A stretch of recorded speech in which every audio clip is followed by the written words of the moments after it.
Բարև ձեզ, Ազատ ձայն լրատվականի եթերում հայագիտական ձայն Արարատի հաղորդաշարն է։ Այսօր խոսելու ենք աշխարհարման մասին, թե ինչպես է ստեղծվել երկիրը ըստ հնագույն առասպելների եւ տեղանունների։ Մեր հյուրն է հայագետ, լեզվաբան Մովսես Նաջարյանը։ Պարոն Նաջարյանը Բեյրութից է եւ սովորել է տեղի Երվանդ Հյուսիսյանի անվան հայագիտական ամբիոնում Վահե Վահյանի ղեկավարության ներքո։ Բարև ձեզ, պարոն Նաջարյան։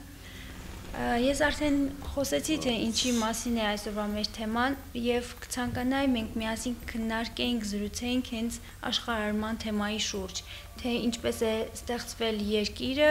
արարվել ըստ հնագույն առասպելների եւ տեղանունների։ Եվ անմիջապես ուղղեմ ձեզ առաջին հարցը, ըստ սումերական արձանագրությունների ինչպես է ստեղծվել երկիրը։ Իհարկե համաշխարհային բոլոր առասպելները խոսում են այն մասին եւ նաեւ իհարկե սումերները, որ երկիր մոլորակը սկզբում ծածկված էր ջրերով եւ անպատրաստ էր, ոնց որ սուտ կրկի մեջ է ասում։ Խնդիրը սա է, որ այդ անպատրաստ վիճակի մեջ դիեզերքից գալիս են հրեշտակներ եւ գալիս են երկիրը զարգացնելու, բնակեցնելու եւ մշակելու համար։ Այդ մասին սումերներն էլ շատ հստակ գրել են, եկողներին գոչում են Իկիկի, որը հայերեն եթե դարադարձենք կլինի Եկիկ, որի մասին խոսվում է մեր հենց Վահագնի երգի մեջ, երբ ասում է երկներ երկին, երկներ երկիր, երկներ երկծիրանձով, այս ամբողջ երգը ոչ թե Վահագնի ծնունդի մասին է, որի մասին ընդհանրապես օրենացին չի ակնարկել, թե երգել են Վահագնի ծննդյան մասին, այլ երգել են Վահագնի մասին ուղղակիորեն, եւ այդ երգում մի բառ է բակասում սկզբից, խոսքը գնում է Աստված բարի մասին, երբ դնում ենք մենք Աստված բարի սկզբում, ստացվում է, որ Աստված երկնում էր երկինքը, երկիրը, ուրեմն Վահագն Եկիկ, Վահագնը վիշապակա Վահագնի հետ ընդհանրապես ուղղակիորեն առնչություն չունի, դա ժամանակակային առումով շատ մեծ տարբերություն կա դրանց միջև, որովհետև խորենացին տվել է մեր արքայացանկը, ասենք Վահագնի մասին,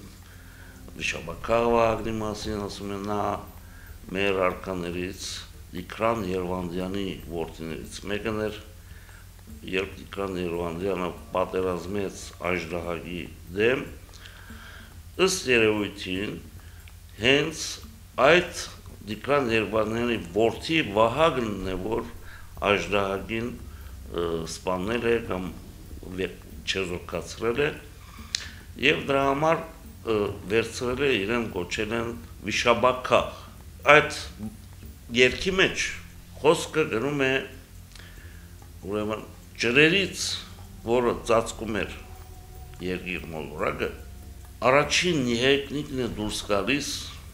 այդ եղեգնիկը շատ հստակորեն հրաբուխ է, հրաբխի մի եղեգն է, այսպես ասենք, փող է, որի վերևից փողի ուրեմն ծայրից ձուխեր ելնում սկիզբը, հետո մենք շատ հստակ պատկեր է հրաբխային գործունեության, սկիզբը ձուխ է ելնում, հետո բոց է ելնում, հետո հրաբուխը շայթքում է։ Նույն պատկերն է,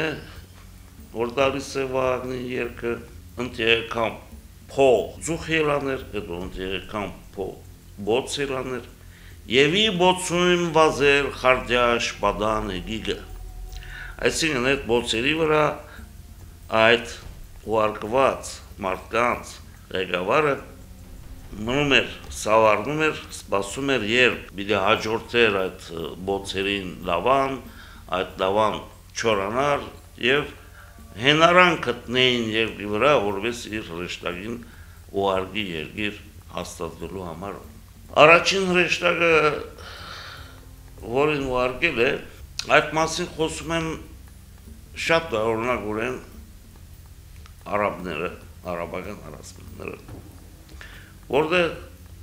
ուղղակի Վահագնբարը իր իմաստային բնութագիրն է ընդ պահպանված, وأهج الدخان ասում է, այսինքն բորբոքվեց ծուխը Վահագնբարն է, ահաջը ասած Վահագնբարն է, հայկական իրականության մեջ այդ Վահագնի երկից բացի ուրիշ երկ չունենք ճպախտապար պահպանված,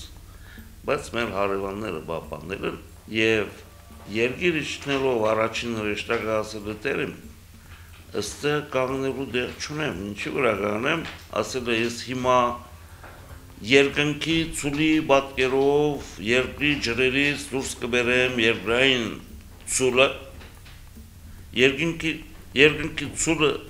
այսօր մենք ինչ կհասկանանք, ցուլ համասիրում կենթանակերպն է, բարձրապես, նրա բատկերով մենք կարարենք դուրս կբերենք ջրերից երկրային ցուլը եւ դու կնստես ցուլի մեջ կին, եւ այդ հրեշտակը կանգնել է ցուլի մեջքին եւ հետաքրքիր է նաեւ որ ասում է ցուլի մռութը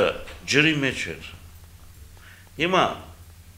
եթե մենք խոսում ենք ցուլի մասին արաբ մասնագետը որ հավաքել է հավաքագրել է այդ ամենը իր համար ցուլը ցուլ կենթանին է ցուլը որ երկնքից երկիր այսպես ասած իր բատչեն ունեցավ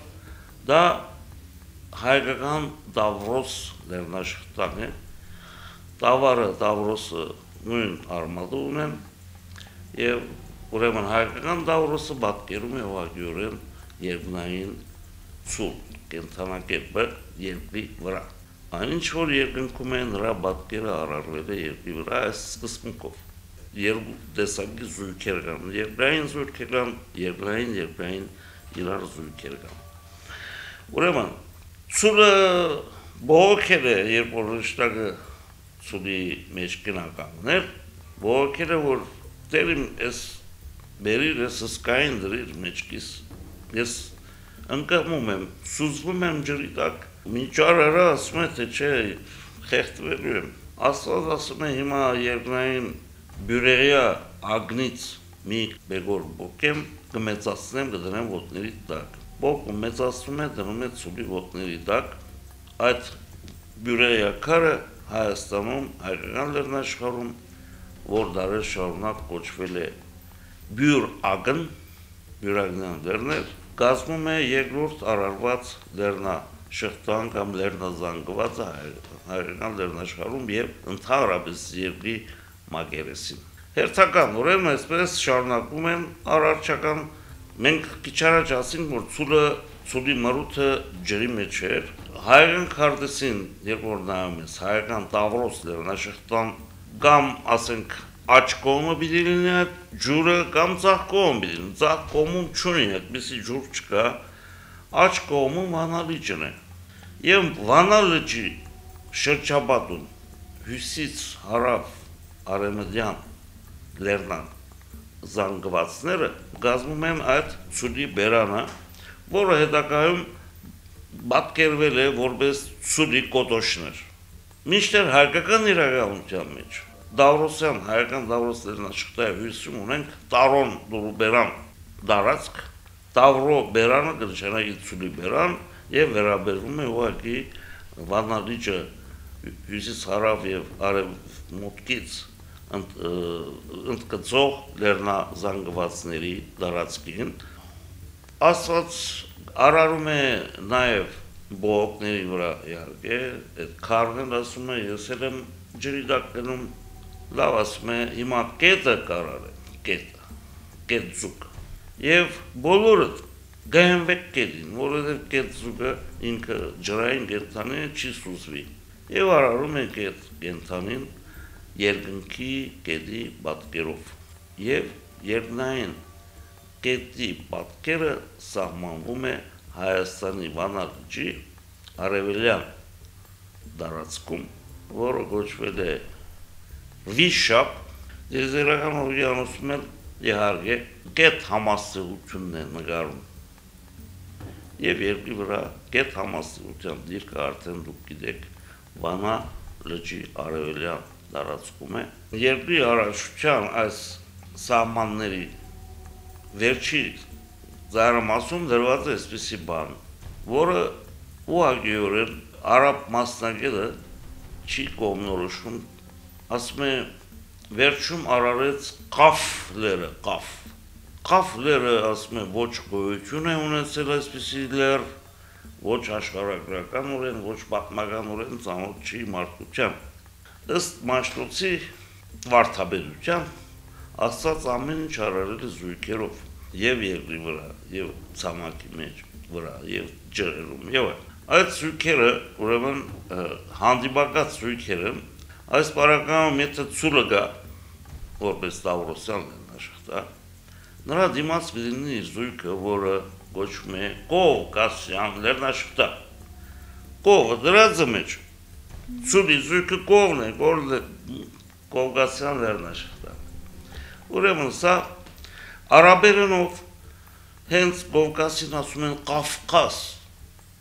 եւ բարձ երևում է, որ այդ Ղաֆ լերը վերաբերում է Կովկասյան լեռնաշղթային։ Ինչ վերաբերում է ուրեմն երկրի ցամաքի հարաշության, առաջի պաստորեն երկրի վրա հայտնված ցամաքը որպես ցամաքակղզի կամ մայր ցամաք, դա եղել է հայկական լեռնաշխարհը, հայկական բարձրավանդակը։ Դրա համար էլ հայկական բարձրավանդակը եւ նրա բնակիչները հայ են կոչվել, սկսել է ցամաքը ընդարձակվել է ջրերը քաշվել են կամաց, առաջացել են նոր ցամաքներ, բայց այդ ցամաքները եղել են միակտուր, այսինքն մեկից բխած մյուսը իրար հետ կապված, չհագապված մեկ մարմին։ Չի եղել այդպիսի ցամաքամասեր հասկացողություն այդ ժամանակներում, սա խոսքը գնում է մինչև ջրհեղեղյան ժամանակաշրջանը, որի մասին մենք գաղափար կարող ենք կազմել հնագույն մեզ հասած, ասենք, բաբելոնյան քարտեզ եւ այլն եւ հնագույն եգիպտական քարտեզներով, որոնց մեջ երկրի ցամաքը որպես մեկ միակտուր մասսա կամ մարմին է երևում, չկան այդտեղ մյուս ցամաքամասեր։ Ջրհեղեղի ժամանակ է, որ երկիր մոլորակի ցամաքային այդ մարմինը բաժանվել է եւ դարձել են ոչ թե այս անգամ մայր ցամաք, այլ ցամաքամասեր։ Առաջացել են նրանք, ընդ որում նույն ջրհեղեղի ժամանակ իմ հաշվարկներով եւ ըստ բաբելոնյան արձանագրությունների տվյալների նաեւ այլ աստղագիտական ցիկլերի հաշվարկներով կազմում է 38000 տարի, մեր օրերից 38-ից եմ ասում 37 եւ այլն է, ամենատեպս կլոր հաշվով 38000 տարվա պատմություն ունի ջրհեղեղը։ Նույն այդ ժամանակ հայկական լեռնաշխարհում եղել են մեծ փոփոխություններ ինչ առումով։ Արարատ լերը իր զույգակատներով եւ իր ոչով, ասենք, հայկական պար լեռնաշղթան մինչև ջրհեղեղը գոյություն չի ունեցել որպես ցամաք։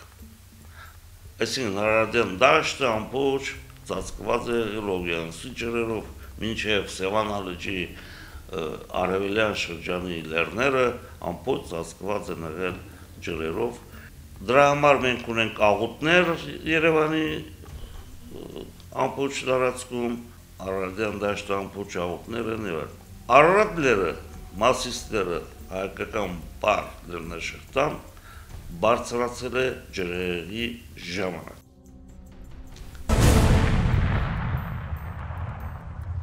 Խոսենք դրանց մասին աշխարհագրական անունների։ Հրեշտակը, որ իջել է հայկական Տավրոս լեռնաշղթայի վրա, դա Սասնա լեռներն են։ Սասնա լեռներից հարավ են իջել հետո հրեշտակները, Ուրֆա քաղաքը, Եդեսյան, սակայն մինչև Ուրֆա գնալը, Ուրհա գնալը, Ուրհայ է, գրվում իհարկե, Ուրհայը գնշանագի հայերի բնակավայր հայկական ջագետում,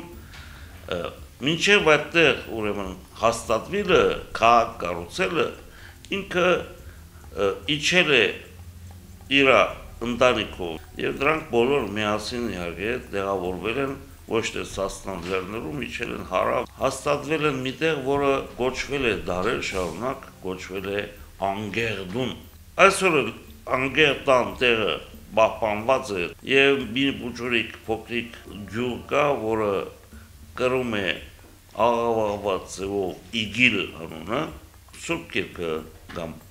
Աստվածաշունչը ընդհանուր առմամբ կոչվել է եւ անգել, մատնում է թե ովքեր են գրել Աստվածաշունչը, անգելները, այդ հրեշտակներն են գրել եւ ոչ թե Աբրահամի 5000 դարվա պատմություն ունեցող ընդամենը հետնորդները։ Նրանք բարձրապես կարողացել են շատ լավ աղավաղել այդ ամենը։